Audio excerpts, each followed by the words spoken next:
Jindal power plant ఎదుట MLA పాసం నిరసన. స్థానిక యువతకు ఉద్యోగావకాశాలు కల్పించాలి.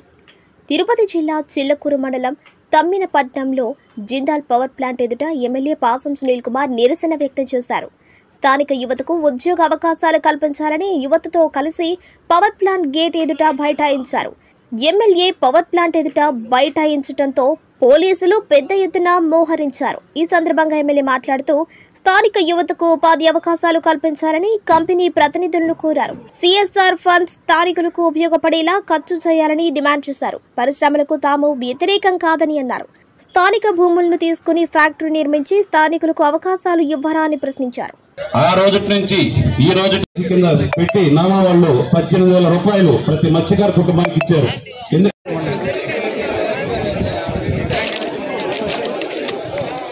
క్యాంప్ అంటారు, డోలో ఇస్తారు, లేదంటే ఒక ఆయింట్మెంట్ ఇస్తారు. ఇది మెడికల్ క్యాంప్ అయిపోయింది, తీసి నెక్స్ట్ ఎల్ఈడి లైట్లు ఆడారో 4 వేసేది, దాని పెద్ద ప్రోగ్రామ్ పెట్టేసి ఆ నుంచి వెంటనే గెస్టులు పిలిచేది. తమరు మీ గురించి మాకు ఎప్పటి నుంచో తెలుసు. పేదల కష్టాన్ని మీరు సహించేవాళ్ళు కాదు. నిరుద్యోగం అంటే మీకు నచ్చదు.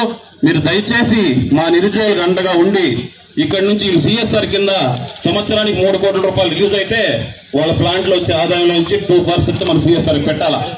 వాళ్ళు చేసే సిఎస్ఆర్ పనులు ఏంటంటే తెలియజేస్తున్నా. కాబట్టి ఈరోజు ఒక మంచి కార్యక్రమాన్ని ఇప్పుడే మా స్థానికమైనటువంటి నిరుద్యోగులకి ఉద్యోగాలు ఇవ్వడానికి ఎక్కువ చేస్తాం తప్ప ఇప్పుడు లేదని చెప్పి నేను తెలియజేస్తూ ఖచ్చితంగా యజమాన్యం ఇవన్నీ కూడా ఆలోచించి రాబోయే రోజుల్లో ఎక్కడ ఇబ్బంది లేకుండా చేయాలని కోరుకుంటూ, అలాగే రాబోయే ఫ్యాక్టరీ గిఫ్ట్ సిటీ మిగతా ఫ్యాక్టరీ చాలా వస్తున్నాయి. వాటిలో కూడా స్థానికులకి మొదటి ప్రపోజల్ ఇచ్చి ఉద్యోగాలు ఇవ్వాలని చెప్పి మేము రిక్వెస్ట్ చేస్తున్నాం. కాబట్టి మా రిక్వెస్ట్ ని, మా విన్నపాన్ని ఫ్యాక్టరీ యజమాన్యం అంగీకరించాలని చెప్పి కోరుతూ ఈరోజు 1-2 ఉద్యోగస్తుల వల్ల చనిపోయారు జిందాల్కి. ఎందుకంటే ఇక్కడ స్థానికులు గేట్ జరిపోయినప్పుడు వాళ్ళని ఎక్కలేకుండా మాట్లాడడం, ఆడ మాట్లాడిన వాళ్ళని ఉద్యోగులు రాని వాళ్ళని అక్కడ పెట్టడం, వాళ్ళు చూస్తే మా రిజల్ట్ తీసుకొచ్చేది వాళ్ళు తీసుకోవడం, తీసేయడం, బయట పని చేస్తారు. ఇప్పుడు చెప్పాం ఖచ్చితంగా తెలుగుని పెట్టమని చెప్పాం. వాళ్ళు వచ్చిన వాళ్ళు కూర్చోబెట్టి మారమని చెప్పాం. ఎందుకంటే వీళ్ళ భూములు తీసుకొని ఫ్యాక్టరీ పెట్టాం మనం. కాబట్టి స్థానికులకి మీరు ఖచ్చితంగా గౌరవింది. అలాగే స్కిల్ డెవలప్మెంట్ సంబంధించి కూడా మాట్లాడాం.